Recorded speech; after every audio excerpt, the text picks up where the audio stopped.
El problema de financiamiento de la educación en México. En México, durante las últimas décadas, el gasto público en educación ha crecido de forma consistente. Aún así, los recursos no han sido suficientes para lograr ampliar la cobertura en los niveles posbásicos. Asimismo, tampoco han sido suficientes para cubrir las múltiples carencias que aún subsisten en todos los niveles y modalidades del sistema educativo.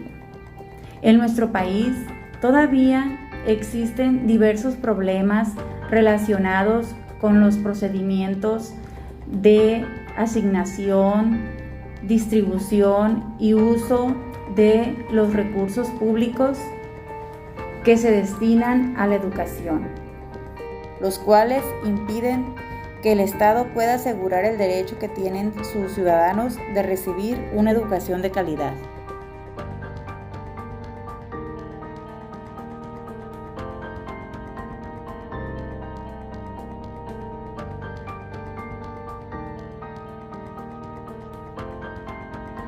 Retomando señalamientos realizados por algunas agencias internacionales como CEPAL, UNESCO en el 2005, cada vez es más frecuente que en México se señale con respecto a la educación, que ya no se requiere gastar más, sino invertir mejor, resaltando diversos problemas e ineficiencias en el manejo del gasto educativo, escrito por Granados en el 2005.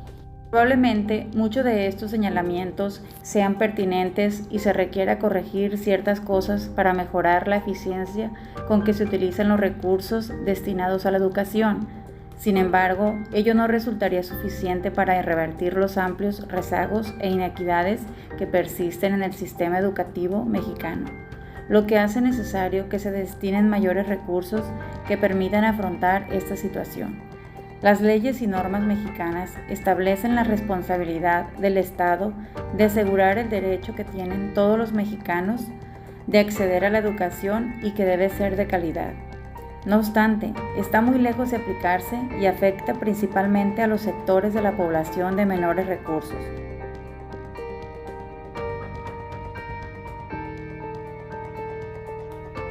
Los estados con menor desarrollo socioeconómico son Chiapas, Guerrero y Oaxaca.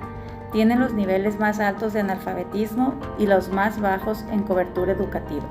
Asimismo, estas entidades se caracterizan por tener las tasas más bajas de eficiencia terminal y las más altas en abandono escolar, la CEP 2011.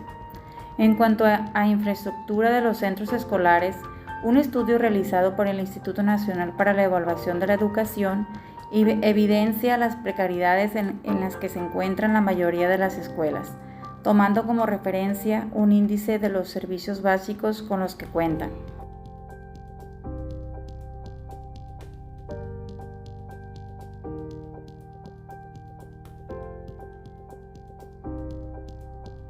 En nuestro país no existe información de los recursos que se destinan al sector educativo. A pesar de que diversas fuentes brindan información sobre el gasto educativo en México, estas presentan información parcial, bajo distintos tipos de clasificación y agregación, lo cual impide conocer con precisión cuánto se gasta en educación en nuestro país, cuál es la estructura de participación de las entidades de gobierno y cómo se distribuyen entre los distintos niveles y modalidades educativas. Esta situación debe cambiar tanto por la utilidad que esta información brinda a los procesos de planeación y administración del sistema educativo, como para promover información transparente a la ciudadanía sobre la forma en que se gestionan los recursos públicos.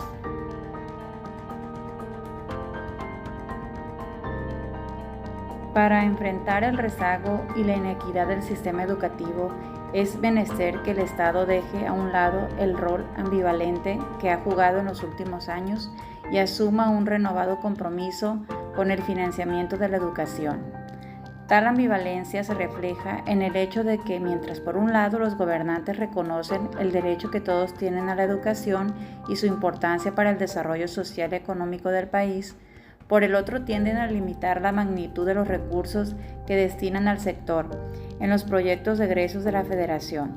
En perspectiva, superar el rol ambivalente del Estado con respecto al financiamiento de la educación conlleva tanto la disposición y voluntad para aumentar los recursos al sector educativo, como la necesidad de asumir los costos políticos y el compromiso social para llevar adelante una profunda reforma fiscal. Una reforma de este tipo proveería los recursos suficientes para invertir y crear condiciones que permitan asegurar el derecho que tienen todos los mexicanos de acceder a una educación de calidad.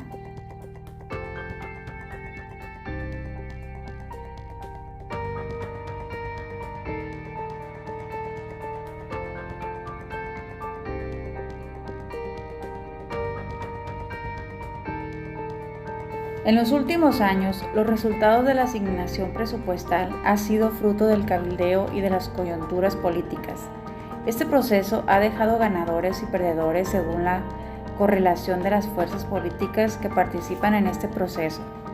En cuanto a la participación que deben tener los gobiernos federal, estatal y municipal, en el gasto educativo, tampoco hay nada definido. Si bien algunas leyes establecen montos específicos que deben designarse al sector educativo, no son tan generales y no especifican a los responsables de otorgarlos, ni la estructura de su participación, como tampoco a los destinatarios precisos de los recursos.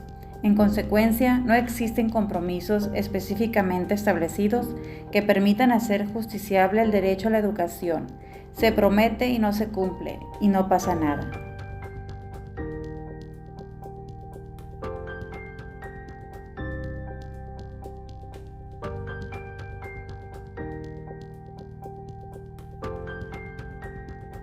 Las ineficiencias en el uso de los recursos educativos. Es fundamental resolver diversos problemas que permitan hacer más eficiente el uso de los recursos que se destinan al sector educativo. Algunos de ellos son las altas tasas de reprobación, abandono y eficiencia terminal, ya que la tasa de aprobación en primaria se estima el 96%, secundaria 84.1% y en educación media superior 65%. Y las tasas correspondientes a la deserción: primaria 1%, secundaria 7%, educación media superior 16%. Sin embargo, como la reprobación y la deserción no pueden acabarse por decreto, será necesario investigar sobre los factores que los provocan, para posteriormente aplicar medidas que permitan contrarrestarlo.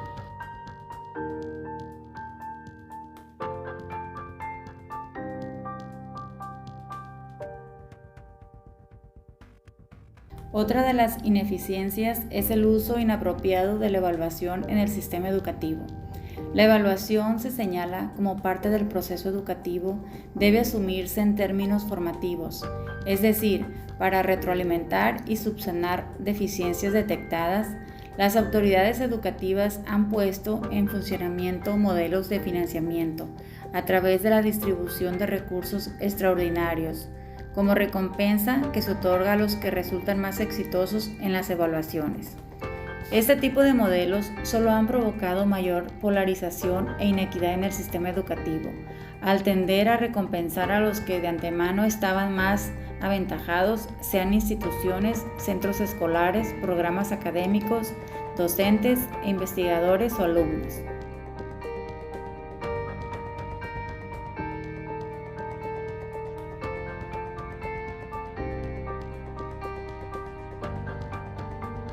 Otra carencia es que los modelos de planeación acordes a los cambios que experimenta la demanda educativa. Los cambios demográficos y la forma como históricamente se han distribuido las oportunidades educativas a lo largo y ancho del país provocan que, más allá de las desigualdades educativas que existen en las entidades federativas, estas también se presentan entre las localidades que las constituyen. Las condiciones educativas de las localidades son ampliamente diversas y en esta medida lo son también los requerimientos para cubrir sus necesidades educativas. Lo más recomendable es comenzar a trabajar con todos los actores involucrados en este problema para encontrar la solución consensuada que permita aprovechar más eficientemente los recursos del sistema educativo. Evaluar es sin duda un ejercicio de comparación y nadie debe evaluar para acumular saber enciclopédico ni estadísticas incuestionables. Se compara para saber qué tan cerca estamos de nuestros objetivos. Por tanto, la evaluación es una actividad que va después de la definición de nuestras metas.